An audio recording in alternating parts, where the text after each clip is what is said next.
Sherilyn, and this is going to be a super heavy video, and I'm also going to leave some links in the description box about some of the things I'm going to be discussing in this video. So this all started when I was 19 years old. This guy met me at a party and took me on a boat, and I was really apprehensive when I was first on the boat, but after a while I was like, okay, like I'm probably fine. And so at one point we're all at the top of the boat. It was me, him, and then another one of his friends, and we were all having a conversation like together, but I was like more focused on speaking to his friend, but he was right next to me and we were all like talking. And at one point he cuts me off mid-sentence while I'm talking to his friend, and he just goes, let's go downstairs. Because he cut me off mid-sentence, I was like, okay, like it's probably something that I said. I go downstairs and I sat on the couch thinking he was gonna be like, okay, you can't say that. And he starts getting super close to me, so I was like, okay, he wants me to go like all the way downstairs, so like I need to get up right now. I went to the bedroom, I covered my body with a blanket. He just looked super mad at me and closes the door. And from there, he was just trying to get me to like do stuff, like and like grabbing my wrist kind of, so it was kind of like weird. And then eventually I'm like, okay, you could do something like on your own. And what I meant by that is like, you could do something on your own, like actually away from me. He was like kneeling over me. I was still laying down. He was like sitting over me and does that like on top of me basically. And I was like, okay, this is really what I meant, but like I did say that he could do that, so like maybe it's okay, you know, just like look away. Like eventually I try to like slide myself from under him, and he pulls me back underneath him again. So I'm just like, okay, I'm just gonna like sit through this and like it'll be over soon, right? So after that, he gets off of me and lets me go, and I run away and go upstairs. And I didn't really feel good about what happened. It wasn't like battery or anything, so I was like, okay, it's probably fine. To say that he was allowed to do that, I was just like, okay, maybe it's like a misunderstanding, so it's like okay. But I just felt really weird, and like I didn't really like what happened, and I didn't want to be there and stuff, so I was like, okay, I should probably call someone. So I tried to call one of my friends, but it was so early he didn't answer. I'm like, okay, it's probably fine, like, you know, it's probably nothing. And I went downstairs and I go to sleep, and I brush my teeth and I start leaning on the sink, and he's at the other sink and he's just like, take your shirt off. And I was like I just like froze for a second, and he repeats himself, and I'm like, no, I want to keep my shirt on, like I like my shirt or whatever.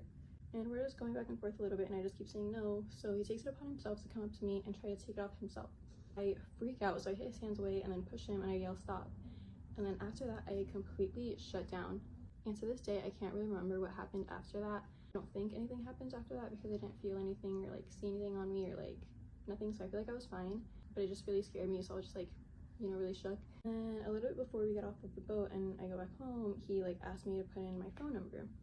And one of the messages was from the friend that I tried to call earlier, like after I ran away. And it was just like, oh, are you okay? Like, why'd you call like so early, you know?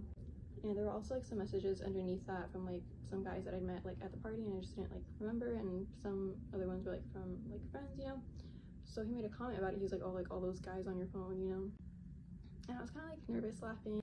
And then after that, I go back home, and I was still feeling really weird about what happened. So before I say this, I also want to say that this type of trauma is very cyclical and it's very repetitive.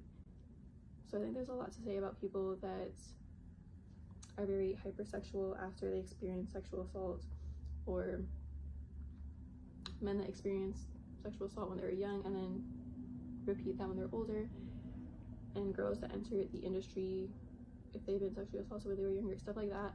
I think it's also something I'm going to be talking about later, but I'm just going to be speaking from my personal experience. I was a virgin when all of this happened, so I personally just felt like I was kind of ruined, and I was like, I might as well like enter the industry, because I kind of felt like, okay, like if someone's gonna fight me over this kind of thing, like I might as well, and like this is probably like what's good about me and what people want from me. So it's like, you know, I'm already not impure, I wasn't really thinking that exactly, but like I'm close enough to it. So I ended up asking him if he could help me like enter that industry, right? So I knew that he kind of had like some ties in the industry and like a network like around that. It's kind of like how I got the idea to like do that, but because of what happened, I was just really nervous about asking him, and I was like, maybe I could do this myself. But ultimately, this was just something really delicate, so I had to like go to someone that like has a network there. I tell him, I'm like, yeah, I want to start, like I want to enter this industry or whatever. And he goes, obviously because of what he was like in the first place, he was like, yeah, like I know someone, you could probably make like 6 figures, but you have to do a nude and lingerie photo shoot. And I was like speaking out on the phone, because I was like, I don't want to do that. And I've never even done pictures like that in my life. The most I've ever done was like bikini photos at the beach or at the pool. So I was freaking out, and he was just like, okay, well, you have to do it. So I'm kind of nervous about it, but I'm like, okay, fine, like if these are the rules, you know. And in total, I ended up doing like 3 photo shoots because the first 2, he would tell me that those pictures weren't good enough and so redo them. And on that second set of photos, I started to get kind of worried because he put like a heart emoji on one of the photos. And so I kind of started thinking about like what happened in the first place. Okay, like I already know what he's like I'm kind of like nervous about that. But the conversation itself was still like related to business, so I was like, okay, it's probably fine. And I would complain about doing these photo shoots and he never wanted to hear it. Even after that second set of photos, he told me to hire a photographer, and I was complaining about it because I was like, I don't really feel comfortable like having someone I don't know take pictures of me like that. And he's like, okay, well, like, don't you want this, you know, like, don't you want this opportunity? Like, he would always encourage me. So eventually I do the photo shoot with the photographer, and I don't have the screenshots of us like arguing about pictures because he's hiding them, but I sent out the pictures and he approves the set, and he's like, okay, like, you're gonna have to wait a while, like after the holidays or whatever. And I didn't really know how the process worked, so like obviously now I'm like, okay, but like at the time I was like, I don't really understand this process. Like, he does, like, fine, whatever. And after the holidays I texted him again, and then he told me to come to his apartment, and I was getting kind of nervous again because I was like, oh, you know, like, you know what happened the first time. But I understood that this had to be like a private conversation, so I was like, okay, I'm not really in a place to argue because he's basically like the boss, and like I have to like run everything by him and like whatever. So I'm like, okay, you know, like, don't complain. I also thought that because I was like protecting him and I didn't contact the police or anything about what happened, I was helping him in that way, and he would want to help me, which, okay, I was also operating from a place of trauma, so I was kind of like not really thinking. But whatever, I go to his apartment and he starts explaining everything to me, and he's like, I was kind of telling him like, yeah, I'm kind of like nervous about like doing this thing, and it kind of turned into like, okay, well, you have to prove to me that you're comfortable doing this kind of stuff, or like I'm not gonna help you anymore, kind of thing. So he would like tell me to like take my shirt off at some points, or he'll be like, oh yeah, like, say if you were working right now, like, what would you do, like practice on me. I would kind of like nervous laugh about them because I'm like, oh, like, that's kind of weird, like you can't say that. And he'll just be like, okay, well, when you start working they're gonna say stuff that's so much weirder. He was like, oh, like, you're probably not gonna be able to like do it, kind of thing, like, you know, like, whatever. And I was like, whoa, like, I just spent all this money and like put in a bunch of work to like do this photo shoot and like do this like basically meeting. Like, so we're in his room and we're kind of doing stuff, and at this point I haven't really had a lot of like experience in that kind of stuff. So he's like trying to like expose me to like doing all this different stuff, and he's like kissing me, and like I was like laying on the bed, and he was just like pushing up on me, and he like grabbed my hand, and like, I don't know, it was just like really like inappropriate stuff. And then at another point he tried to lift my shirt up, so I freaked out and I pulled down my shirt and I like kind of like kept a distance, and I was like, okay, like nervous laughing, like, oh man, I'm freaking out. And then he was just like, you look really pretty right now. He looked really mad, so I was like, like, you know. And so I start to walk out of the room, and he grabs my hand, and I'm like just trying to get up his grip for like a minute, and eventually he lets me go. And he didn't say anything specific about it, but I could tell that he was really upset about what happened and me not wanting to do anything. And I sat down on the couch, and he was playing Fox News on the TV, and I was just like dissociating like out the window. It just didn't really feel good, so I was just like dissociating. I eventually just crashed on the couch, which I would always do whenever something like this happened, just so I like wouldn't feel anything anymore. I wake up a few hours later and he was super nice, and I was like, oh, okay, everything's probably fine, I'm thinking. So the next day I text him and I'm like, okay, like, that guy that you told me you were gonna connect me with, I was like, okay, could you ask him how much money I could make? And he starts telling me no. And I was like, okay, that's kind of weird, because he's always like encouraged me, and like the day before he was like trying to push me and like expose me to like doing all this like sort of stuff. So I was like, why? And he was like, it's not for you. And I kind of understood it, because I was complaining a lot about the photo shoots, and I was complaining like when I was in his apartment the day before. You know, I didn't really like doing that kind of stuff. But the way he set up this plan was, at that point, it just already had become a sunk cost fallacy. Like, okay, I already invested financially and like physically, because I took all these pictures and did all this stuff, and I would do these crash diets like before I did these photo shoots, and it was just a lot on me like mentally and emotionally, because I just didn't really like doing those pictures, and he already knew that.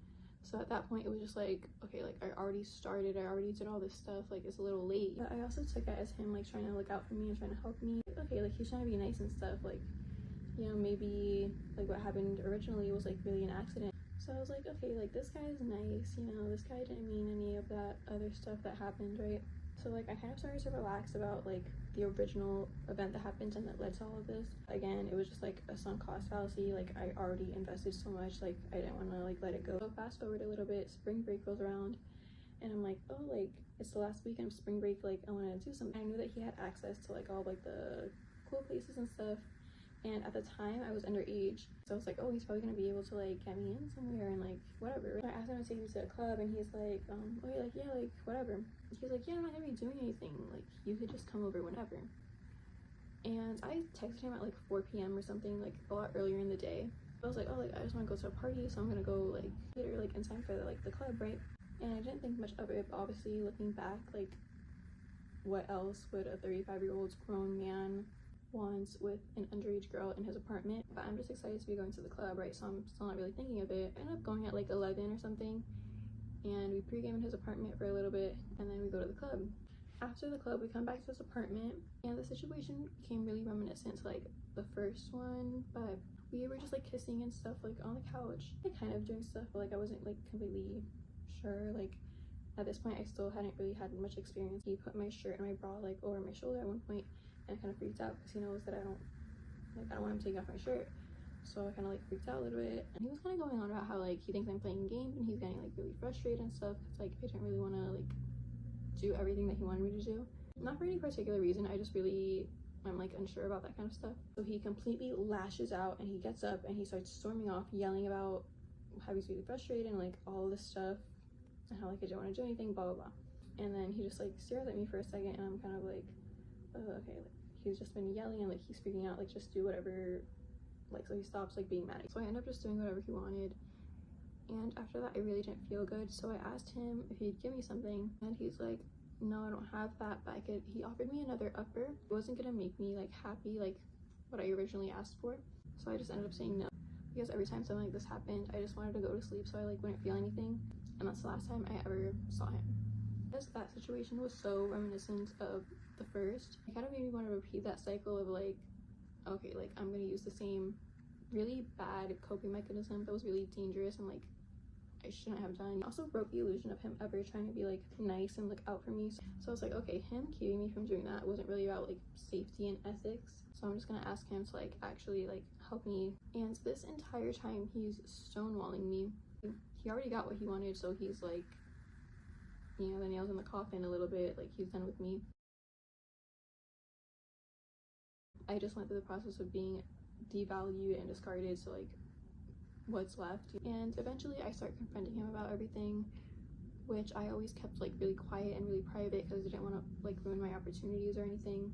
And at this point he starts using the DARVO method, and I'm gonna leave a link in the description box if you haven't heard of this. But what DARVO stands for is deny, attack, reverse, victim, and offender. Stonewalling me, there was no issues, right? Until I actually started confronting him is when he was like making all these different claims, denies everything, right? And then he attacks me by, he just starts calling me crazy and saying that I'm making everything up. And then he reverses victim and offender, because even though all I'm trying to do is get him to take some accountability, he doesn't want to do that. So he starts saying that I'm harassing him and that I basically need to shut up or like I'm going to jail basically. And I knew he was just using this as a fear tactic because there would be so many things that he would have to disclose. He took me to a club, he was giving me alcohol when I was underage. So this person just starts making all these claims, not while he was stonewalling me, because that wasn't actually the issue. And this method is super effective. It puts a lot of pressure on the victim. So I make a video speaking out about what happened, and I send it to this person, and the first thing he does was send me a screenshot of one of his friends bullying me. So he's still going with this DARVO method. He just says that I'm lying about everything and whatever, right? Which I would never lie about essay or something serious like that. He tried to say that I tried to make that up as like a way to like retaliate or whatever, but this is something that I was speaking about privately to people close to me, and sent the video to one of my friends. And I was really vague about who this person was in that video, so I clarified. I was like, oh, it's the same guy that I told you about last year. But she already remembered the story from when I told her in 2023. So she was like, oh yeah, I remember like who you're talking about.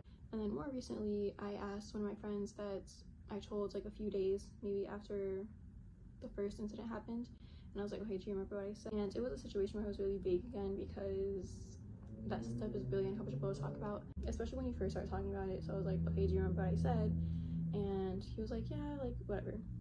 So this was never something that I lied about. The reason why he's using this tactic is to deflect from himself, It basically turns into like, okay, you have to delete those videos or I'm gonna like do something to you. And all I was trying to do was hold him accountable, but whatever. I eventually like dig through our like really old messages, trying to say that I sent him those pictures to harass him. You could see in the text messages like I didn't, and I asked him for the text messages of us like basically arguing about the photo shoots back and forth. And then also like his friend that was on the yacht first, I was like, okay, ask him like how you spoke to me like when we were on the yacht and you wanted me to go downstairs, right? And after that he completely chickens out and blocks me. So I put my videos up again. Maybe a couple months after that, he unblocks me and goes out of his way to send me a screenshot of another one of his friends bullying me. He doesn't send me the evidence I was asking for, he sends me a screenshot of his friend bullying me instead. So I mentioned like the evidence again and he chickens out again and whatever, it just like snowballs from there and nothing's happening. So I take it upon myself to go to the police, which is the last thing I wanted to do, but whatever, nothing was happening, so it's like that's the last resort really. I went to the police in my town, but because it's not in their jurisdiction they couldn't do anything. All I have is like a statement about everything that Steven did, and they were like, okay, this isn't in our jurisdiction, like are you gonna go to Miami? And I'm like, yeah, I'm going like over the summer. And they go, okay, like stay an extra day, because a police report like that takes like a few hours. And originally I was kind of happy because I was like, okay, like someone wants to help me, you know, like someone wants to like do something about what happened. But it kind of settles in that like the reason why they want to do something is because the situation was really bad and what Steven did was really wrong. So I went into this super deep depression. I was kind of like preoccupied with like all of his friends bullying me and like all this other stuff was going on. So I had other things to like distract me from like the original problems. Once you have people around you being like, no, like that was really wrong and what happened was really bad, it just sent me into like such a deep depression. And I'm not going to be too specific about that because I do want to make another video speaking about that specifically more in depth, but 2 or 3 week long like severe depression. And after a while I kind of started to like calm down a bit and I go to Miami for my vacation. I already went with the intention of going to the police department the last day there. So on the first day I meet up with these people, I'm like, oh, like something happened to me like however long ago, like it was kind of whatever. And I didn't tell them the full story, but I like was already thinking about it, so I was kind of like feeling kind of down. And there was another point where we were going around telling stories and one of them was like, okay, what's the worst thing that happened to you? And I was like, oh, like what I was saying before.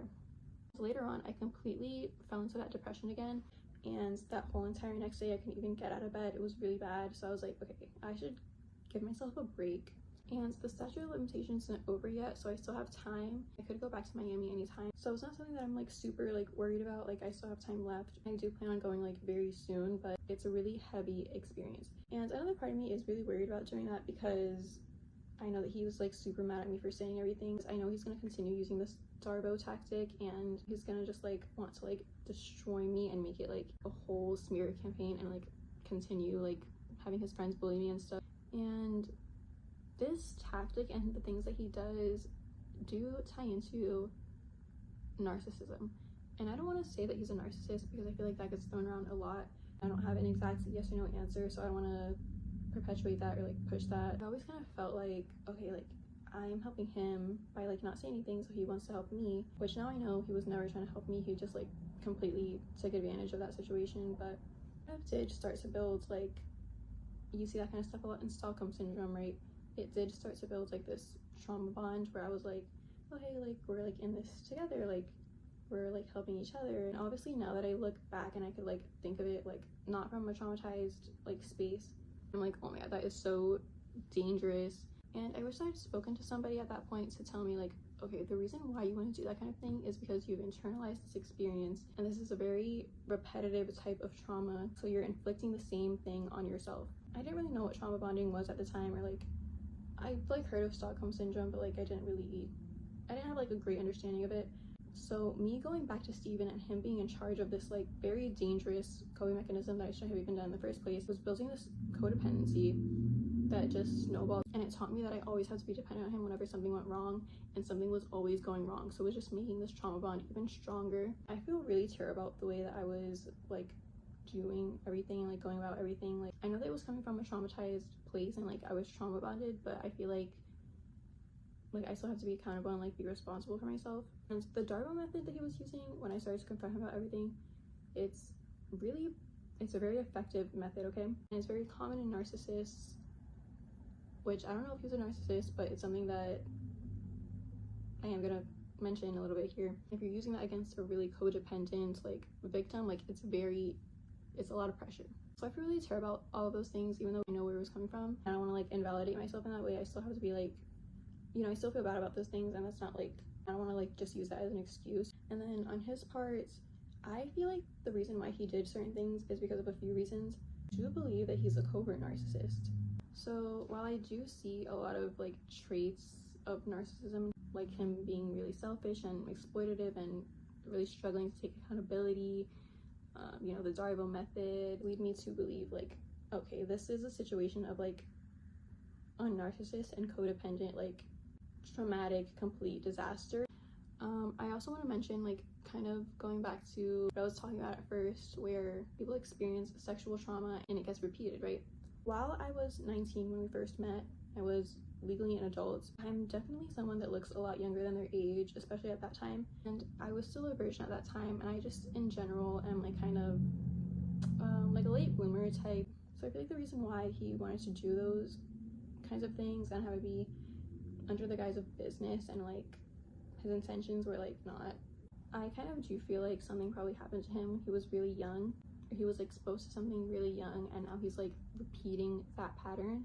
So even though I was legally an adult at this point, I emulated someone a lot younger, and I feel like he saw something in that. And whether it's self-inflicted, like in my situation or in his situation, it could be like, okay, I'm gonna do this to another person. I feel like me trying to enter the industry because of that was like already really bad, and him doing that to me was really bad. It's not an excuse, that kind of stuff isn't right, but I do feel like that is why he did that. I know a lot of people think like, oh, like that doesn't really happen to boys, like you know, like men do that kind of stuff just because. While that could be true, obviously he could have just done that. I feel like boys are also less likely to say anything about that kind of thing, so I feel like you could never really know.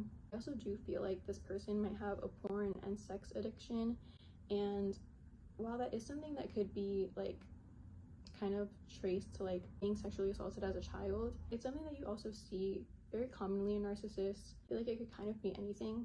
And this person in general is kind of like he tries to be someone that he's kind of not. While I believe that he's a covert narcissist, there were certain parts that were like more overt. So he would flex things that aren't his or that he didn't pay for, take pictures with people that's like didn't really know him or like mess with him for real. So it's like, what's underneath that, and like why is that? And it's because people like this are super insecure. Even when I confronted him about everything, people like this don't feel guilt or remorse, they feel an immense amount of shame. That's why they use things like the DARVO method. It completely deflects and pushes everything on the victim. And this is someone that also in general really likes attention. I've just always gotten like the idea that he always really wanted people to like him and think that he was cool. Even when we went to that club, like I was in line, like I was underage at the time, so when we went up to the bouncer, I was kind of like, okay, like what do I do, you know? Like instead of worrying about that, he was just like, oh, like look at the other bouncer, like yeah, those people in line, they're like trying to offer him like $10,000 like just for a table here, like yeah, like this place is really cool, you know? Even when we went inside, he was like, yeah, like celebrities come here, like Leonardo DiCaprio and stuff, like really cool people come here, you know, like he was always trying to big up everything. And not that there's anything particularly wrong with that, but it is something that you see a lot in narcissism. And I also built this trauma bond with them in a way that was similar to Stockholm Syndrome, where it starts off with the last stage and then works backwards. So even though it started off with me being sexually assaulted by this person, the coping mechanism that I chose, which was really dangerous, and he was in charge of it, so I automatically associated him with like fixing everything. Because it was such a delicate and like traumatic situation, it just always stuck with me. I started to learn this, and that I had this like trauma bond and like dependency on him really recently. I was having a conversation with my friend, and I was like, yeah, like all of his friends bully me, like he lies to all of them and like says that I'm like this type of way even though he knows that's not true, blah blah blah. I go, I wish you would just tell him the truth. My friend responds, she's like, Charlene, guys never tell the truth about that kind of stuff. I was just like kind of defeated. I was like, oh, like yeah, that's true, like guys always lie whenever they do something, right? After a while I was thinking about it, and I was like, wait, like what is that? Like why do I think he would tell the truth to his friends after he just told them all of these lies? And then it kind of clicked, and I was like, okay, I'm dependent on this person to fix the exact problems that they caused, and all that they've been doing this entire time was causing more problems. And I think back to those like beginning stages where I was like, okay, like I'm just gonna tell people like privately what happened, but I'm not gonna tell the police, I'm not gonna confront him about it. How you develop Stockholm Syndrome. And then on his part, if he really is a covert narcissist, like the last thing they want to do is take accountability. So it's like two things that like just can't happen are happening. This person is going to continue to withhold the same evidence and send me screenshots of his friends bullying me instead. No, I think the situation is super sad. I really have healed from it just by understanding like really what's happening. Like for the longest time I always ruled out that he was a narcissist because I was like, okay, like it's a buzzword, and I'm like, maybe he really is that, you know. And I also can't depend on him to fix everything. If he started off by taking advantage of me, obviously that was going to happen again. And when you're operating in like a traumatized state, like you're not really thinking. And in general, like when he started using this DARVO method, not only was my experience being invalidated, but the attack part is like, it's so tough. And him like sending me all those screenshots of like his friends bullying me, like it's such a poor reflection of a man and a poor reflection of someone his age. Usually you see that in younger girls, and like for him to, obviously it's part of the like attack portion, like okay, like he's trying to cover up what he did, fine. I kind of feel like he threw me under the bus because this entire time I kept my mouth shut about everything. I was always trying to help him, and because I didn't want to lose my opportunity, I was never in a place where I could like really like say anything or like really express myself, and like this is how he repays me, you know. I could like think back to like moments where we were together and like I wasn't like perfect. When we were first on the yacht, I was really apprehensive, so I was kind of like a little standoffish, you know. Me and Ty, like the conversation started off like super light, so I was like really comfortable and we were already like laughing and like having fun and stuff. So when Steven was like, okay, let's go downstairs, and cut me off because of anything that I said, the conversation itself was very like it was about like driving and stuff, like nothing like inappropriate, you know. But like I definitely treated Ty like I was definitely like more engaged with him and like more like interested in our conversation than I was like when I was talking to Steven. And I've always like had that in the back of my mind, so like he didn't like that, and that I was talking to his friends. So like when we went to that club, he like passed by one of his friends and they were like talking for a little bit, and then his friend like wanted to shake my hand, and I was kind of like it wasn't anything personal or like, specific about his friend, and I didn't want to get yelled at or have an issue with Steven. I know like out of respect in general, like I feel like that's kind of like wrong to do, so I did like kind of like a half handshake because I was just like, oh, like I'm not even supposed to like do that, you know. Him and his friend got into like an argument about me. He was like, why'd you bring her here? And he was like, because she looks good. And looking back, I was just like, oh, like thankful that he's like defending me. At the time I didn't really like read into like specifically that part, but now I'm like, okay, it's very evident of like what he wanted with me. And in general, like I look back to like when we first met and I was 19, he was 34, and I'm like, okay, like a 19-year-old drunk virgin girl and a 34-year-old grown man who might be addicted to porn and sex. Obviously that was gonna be a disaster. He wanted us alone in a room. He cut me off mid-sentence to put me in a room. Like obviously something was gonna go wrong. He just like always wanted us alone, and it was like very inappropriate, like thinking about it now. Even that last time when I asked if I could like go to like the club, he was like, yeah, like come to my apartment like whenever you want. And I asked him like a little bit earlier in the day, so I think it was like kind of weird, but now it's like, okay, like what else does a 35-year-old want with a 20-year-old like pre-gaming and drinking in his apartment alone? So yeah, I feel so terrible about everything. I'd always known that he was like very delicate, and he like really cared about what people think of him and really wanted people to think that he was cool. So it's like I try to be aware of that when he's like lying to everyone about me and like wants to like pick himself up, and like I try to be understanding, and I try to know that like, you know, everyone goes through their stuff, you know. And as much as I wish that this situation could be fixed, there's nothing that could really like take back that time. Even when I was going through these really dangerous coping mechanisms, and I was like, okay, well this is gonna make me like feel better because, you know, it turned into something good, or like, you know, whatever, like I was never actually dealing with the problem at hand. So if you're going through something like this, you need to speak to someone right away. I'm not saying you need to speak to the police right away. The sooner the better, of course, and there is a statute of limitations, so like you have to be aware of that. But you need to speak to like a counselor or like a therapist or something, because you could be putting yourself in so much danger and you don't even know. And I feel like in general, like sexual trauma is like really complex and difficult to understand. I could see that like as much as I hate Steven, like he just has like his own stuff going on. And I would always think like, oh, like why did this happen? Like why? And I was like looking for answers in all the wrong places, because I was like, this is unique.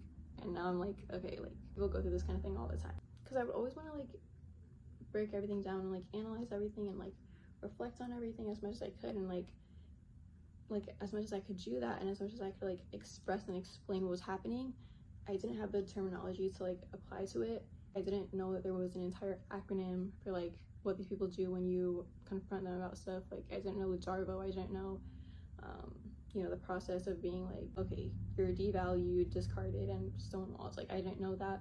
And because I was operating from a traumatized state in the first place, I didn't really see things when he was like, oh yeah, like you should like join like that kind of industry. You just have to like take these pictures, come to my apartment, I'm gonna connect you to someone. Like obviously I look at that now and I'm like, please don't do that. Because I wish that he would just pay me back for that photo shoot, because like I invested so much into it, and now it's like the whole thing was a scam. Because that first part would require accountability, it just isn't possible. And underneath that, it's like it's just, it could in general be like very sensitive on his part and like what he's experienced. So it's like I just try to be understanding, because if you're dealing with a narcissist, like it just like it just isn't gonna work. Accountability just isn't an option for them. I also feel like Steven's really shallow, because I've been through the process of being devalued and discarded. He doesn't want to fix it because there's no use for me. So, and I know he's telling all his friends like, yeah, I think she just like likes me, like yeah, I think that's what's going on, you know. And let's use a little bit more critical thinking, and instead of giving the victim the evidence, they're sending them screenshots of their friends bullying them. I would be a little, you know, I would find that questionable behavior. I would think they are trying to cover something up. That would be a logical explanation for this. If you've experienced something like SA, please speak to someone. Your coping mechanisms could become very dangerous. You could be making rash decisions out of that traumatized state. So please, it doesn't have to be the police, but you do need to say something to someone. So you have to be really careful. An example would be like in the Gabby Petito documentary, Ryan was super calm when the police pulled him over, and Gabby was like freaking out crying. And they didn't see that as like, oh, Gabby's in distress because of what's happening to her. They saw it as like, okay, Brian is like the easier one to deal with, like he's probably the victim. And he ended up going into like the domestic violence like hotel or whatever. And now that we know what happened to Gabby, we're like, why did that happen, you know? It was just like another example of like the DARVO tactic and like what narcissistic people do and how victims react. But yeah, that's it. I'm gonna leave some links to like the DARVO method and trauma bonding and another video about SA more specifically in the description box. But yeah, everyone, please speak to someone if something like this happens to you. Even to this day, I still think that like certain things are my fault, because like if we were like kissing, or like if we started doing something and I didn't want to, or I tried to leave, or I said no or something, like I'm kind of like, okay, well, like, you know, I should have just done that, because like he might have a problem. And it's like, please don't put yourselves in danger, please. And yeah, that's it. Bye everyone, be safe.